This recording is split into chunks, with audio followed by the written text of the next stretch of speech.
একজন সিনেমার অভিনেতা তিনি যদি তার ফেসবুকে এরকম লেখে, তার ভয়াবহতা কতটা সেটা দেখতেই পাচ্ছে যে সাধারণ মানুষ। নিশ্চয়ই শুধু আমার অভিজিৎ সরকারের কেসে না, যতগুলো ভোট পরবর্তী হিংসা আছে প্রত্যেক মামলায় একে জড়ানো উচিত। প্রত্যেক কোর্টে, কোর্টে একে টেনে, টেনে নিয়ে যাওয়া উচিত। আপনাদের মাধ্যমে সবাই জেনেছে যে রেজাল্ট বেরোচ্ছিল, বিজেপি হারছে, তৃণমূল জিতছে। সেই যে বিজয় উল্লাস করতে এলো, সেই আমার ভাইয়ের রক্ত দিয়ে সেই উল্লাস ওদের শেষ করলো। ঘরদোর কিছু নিরীহ কুকুর যাদেরকে আমার ভাই নিয়ে আসতো রাস্তা থেকে তুলে, তাদেরকে পিটিয়ে পিটিয়ে মেরে দিল। মা কুকুরের সামনে তার বাচ্চা সন্তানকেও মেরে দিল, দিয়ে মা কুকুরটাকেও মেরে দিল। আমার মাকে মারছে, আমায় মারছে, ভাইটাকে তো মেরেই ফেললো। আমাদের চোখের সামনের সে ঘটনা। পুলিশ রক্ত ধুয়ে দিচ্ছে, পুলিশ মারতে মারতে সাদা কাগজে মাকে দিয়ে সই করাচ্ছে। সে ভয়াবহতা তো আমরা দেখেছি। 2021-এ যখন নির্বাচনের রেজাল্ট বেরিয়েছিল, তারপর আমি যেখানে দাঁড়িয়ে রয়েছি কাঁকুড়গাছির, সেই অভিজিৎ সরকারের কথা মনে আছে, যাকে ভোট পরবর্তী নৃশংস অত্যাচার করা হয়েছিল শুধু বিজেপি কর্মী হিসাবে। তার ভাই অর্থাৎ তার দাদা বিশ্বজিৎ এখনো পর্যন্ত লড়ছেন, এখনো পর্যন্ত কিন্তু তিনি হাল ছাড়েননি। বিশ্বজিৎ প্রথমে উস্কানি হয়েছিল। হ্যাঁ, বাড়ির সামনে এখানে স্টেজ মানে বক্তৃতা দেওয়ার সময় একটা মিছিল করেছিল, মিটিং। সেখান থেকেই বলেছিল যে 2 তারিখ 2 ভাইকে জমদুয়ার পার করে দেবে। পার তো করেই দিয়েছে এক ভাইকে। বলেছিল কে?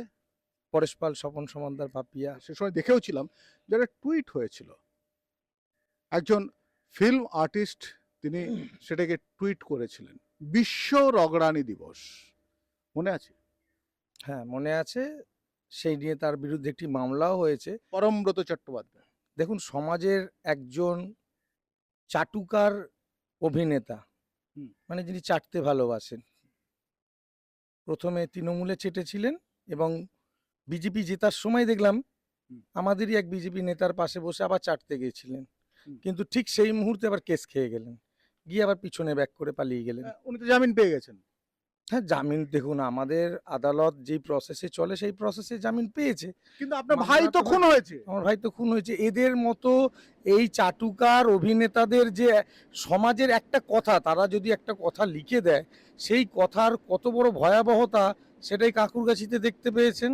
পরের দিন সকালবেলা আমরা পেয়েছিলাম এবং সেদিন জেনেছিলাম মানে কতটা ভয়ঙ্কর হয়েছে, একজনকে মারতে মারতে মেরে ফেলেছিল তৃণমূলের গুন্ডারা। না, না, শুধু অভিজিৎ সরকার না, আরও যে ভোট পরবর্তী হিংসা হয়েছে তার তো মানে পুরোপুরিভাবে এটা উস্কানিয়ে দেওয়া, যে সবাইকে রগড়ে দেবে। এখন যদি ওকে সবাই মিলে রগড়ে দেয় কিরম লাগবে? মানে পরমব্রত চট্টোপাধ্যায়। নিশ্চয়ই। আচ্ছা, এই পরমব্রত চট্টোপাধ্যায়ের বিরুদ্ধে একটা মামলা হয়েছে, এগুলো আইওয়াস না? দেখুন, সেটা আমি কি করে বলবো? আপনার কি মনে হয়? এই বিষয়ে তো আমার কিছু বলার নেই, কিন্তু এ যে দোষ করেছিলেন, এই যে চাটুকার মানে চাটা পরমব্রত আর কি, তখন তৃণমূলের দিকে চাটছিল, এখন আবার সুযোগ বুঝে বিজেপিতে এসেছে। তো একে মানুষ চিনতে পেরেছে, আমার দলও যাতে চিনতে পারে এবং এই রকম চাটুকারদের যাতে পিছনের দরজায় লাথি মেরে তাড়িয়ে দেওয়া হয়, সেই ব্যবস্থা করলে আমরা খুশি হব। কেন, শুধু তার লেখাতে অভিজিৎ সরকার সহ বিভিন্ন লোক মারা গেছে, ঘর ছাড়া হয়েছে, ভোট পরবর্তী হিংসার সম্পূর্ণভাবে উস্কানি। না, আপনি কি মনে করেন যে এই যে আগে আইপিসিতে 120B ছিল, মানে কনস্পাইরেসি অ্যাক্ট, যে অনেকে জড়িত, এর মধ্যে পরমব্রতর নামটা যোগ হওয়া উচিত, এটা কি মনে করেন আপনি? দেখুন, সিবিআই তদন্ত করছে, এটা তো উস্কানিমূলক। নিশ্চয়ই শুধু আমার অভিজিৎ সরকারের কেসে না, যতগুলো ভোট পরবর্তী হিংসা আছে প্রত্যেক মামলায় একে জড়ানো উচিত। প্রত্যেক কোর্টে, কোর্টে একে টেনে টেনে নিয়ে যাওয়া উচিত। এটার জন্য কি আপনি আবেদন করবেন সিবিআই এর কাছে যে ওর ওই টুইটের জন্য আপনার ভাই খুন হয়েছে, এছাড়া সে সময় অনেকে বিপদগ্রস্ত হয়েছে, মারধর খেয়েছে, পঙ্গু হয়ে গেছে প্রচুর বিজেপি কর্মী, তাদের প্রত্যেকটা কেসে ট্যাগ করা হোক? দেখুন, আমাদের ইতিমধ্যে সাপ্লিমেন্টারি চার্জশিটও দেওয়া হয়ে গেছে। তো নিশ্চয়ই সিবিআইকে বলবো, বা শুধু অভিজিৎ সরকার না, তুমি বারবার বলছি, আরও যে কেসগুলো রয়েছে, বাকি যেগুলো এখনো রয়েছে চার্জশিট দেওয়া নেই, প্রত্যেক কেসে একে ট্র্যাক করা হোক, প্রত্যেক কেসে এর নাম দেওয়া হোক। কেন, এতগুলো হিংসা এর ওই টুইটটার ফলেই হয়েছে। আমরা দেখেছি আপনি আপনার মা যখন অসহায়, এই তৃণমূলের সমুদ্র, তৃণমূলের গুন্ডা সমুদ্র, একটা বর্বর সমুদ্রের মধ্যে যখন এই বিশ্বজিৎ এবং তার মা লড়ছে, তখন এখানকার নারকেলডাঙ্গা থানা তারা কিন্তু একবারও পর্যন্ত এসে বিশ্বজিতের পাশে দাঁড়ায়নি। একটু পুলিশের ভূমিকা নিয়ে যদি না, বলো। না, না, পুলিশ তো দাঁড়িয়ে থেকে খুন করেছে। এটা তো পরেশপাল, স্বপন সমাদ্দার এবং পুলিশ মিলিত খুন তো এটা। যার জন্য আপনারা দেখেছেন যে পুলিশকে জেলে যেতে হয়েছে। তো পুলিশের মিলিত খুন, পুলিশ দাঁড়াবে কি করে? প্রমাণ লোপাট করার চেষ্টা করেছে, রক্ত ধুয়ে দিয়েছে। যে ইট দিয়ে মারা হয়েছিল আমার ভাইকে, ওসি সেই ইট নিয়ে পালিয়ে গেছে। পুলিশের ভূমিকা আর কি করবেন? আমরা আসছিলাম পরমব্রত চট্টোপাধ্যায় নিয়ে, আর এই পরমব্রত চট্টোপাধ্যায় যদি কারোর মনে থাকে, একটু একটু দেখবেন যে এক সময় বামেদের বুদ্ধিজীবী হয়ে গেছিল একেবারে ছোট বয়সে। এ যেন বিশাল জ্ঞানী একটা সমুদ্রের মানুষ, বিদ্যাসাগরের থেকেও বেশি। তখন দেখবেন বুদ্ধিজীবী হিসেবে 2009-10 ভালো করে ভেবে দেখুন, এই পরমব্রত চট্টোপাধ্যায় সবাই বলতেন যে এদের সিরিয়াল করে, এ কি করে বুদ্ধিজীবী হয়ে যায়। তারপর আস্তে আস্তে নিজের প্রভাব প্রতিপত্তি বাড়িয়েছে এবং নিজের প্রভাব সমাজ ক্ষেত্রে বাড়িয়েছে।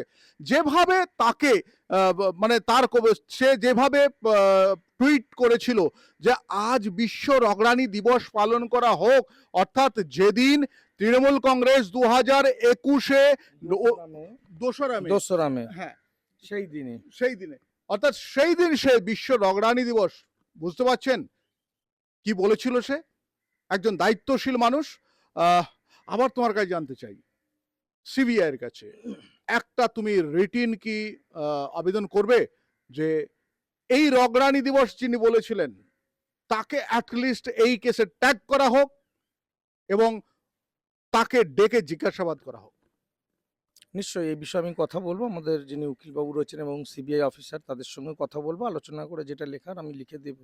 এদের শাস্তি হওয়া উচিত আপনি মনে করেন? নিশ্চয়ই, নিশ্চয়ই। দেখুন, এরা সিপিএম আমল থেকে, আপনি যেরকম বললেন, সিপিএম, তৃণমূল, আবার যখন ক্ষমতায় বিজেপি এসছে, দেখেছেন আবার বিজেপি নেতাদের পাশে গিয়ে বসছে। সুতরাং এই চাটুকার মানুষ যদি খুন হয় তাতে কিছু যায় আসে না। এর দুহাতে পয়সা লোটার ধান্দা। তো এই ধান্দাবাজকে সমাজ থেকে বিচ্যুতি করতে হবে। সাধারণ মানুষ যাতে একে বয়কট করে। আইনি পরিষেবা যেটা দেওয়ার বা নেওয়ার সেটা তো পরের কথা। সাধারণ মানুষ যাকে একে বয়কট করে, এর প্রতিটা পদক্ষেপ, এর টিভি সিরিয়াল থেকে আরম্ভ করে প্রত্যেকটা জিনিস যেন মানুষ বয়কট করে। ওর ওর যে জামিন হয়ে গেছে থেকে আপনি সন্তুষ্ট? না, না, জামিন দেখুন, জামিন হয়েছে, মামলা থেকে খালাস তো হয়নি। মামলা তো চালিয়ে যেতে বলেছেন বিচারপতি, মামলা তো চলছে। এ তো জামিন পেয়েছে। অ্যাকচুয়াল পরমব্রতর বিরুদ্ধে তো আপনার অভিযোগ করা উচিত ছিল, কিন্তু করেছে থার্ড পার্টি কেউ। তিনি কি কারণে করলেন, তার পরিচয় কি? না, না, দেখুন, থার্ড পার্টি বলে কিছু নেই। অভিজিৎ সরকার একটা আপনাদের সমাজেরই মানুষ, আপনার আমার মতো মানুষ। তো আমাদের সমাজটাকে তো এতদিন পঙ্গু করে রাখা হয়েছিল। একদম। তৃণমূল আমলে পঙ্গুই ছিল, সিপিএম আমলেও ছিলাম, তৃণমূল আমলেও আমরা পঙ্গু ছিলাম। তো সেখান থেকে যখন মানুষ বেরিয়ে আসতে পেরেছে, বিজেপি সরকার গঠন হওয়ার পরে মানুষ স্বস্তির নিঃশ্বাস নিয়েছে, নিজের ন্যায় বিচার বুঝতে শিখেছে। একজন মানুষ হয়ে আরেকটা মানুষের উপরে যে অত্যাচার এই পরমব্রতর দ্বারা হয়েছিল এতগুলো মানুষের ওপরে, সেটা তিনি খুলে বলতে পেরেছে। কারণ এটা তো তৃণমূলের জামানা না, সেটা শেষ হয়ে গেছে। যদি তৃণমূলের জামানা থাকতো আজকে ওকে এই প্রতিবাদটা করতো না। এখন দেখার ওই পুলিশ কিংবা যারা নৃশংসতাতে বারবার ধরে মদত দিয়েছিল, বিভিন্ন জায়গায় মদত দিয়েছিল, তাদের বিরুদ্ধে কি হয়। আমি শঙ্কু রয়েছে আপনাদের সঙ্গে, ইন্ডিয়া নিউজ 24 দেখতে থাকুন।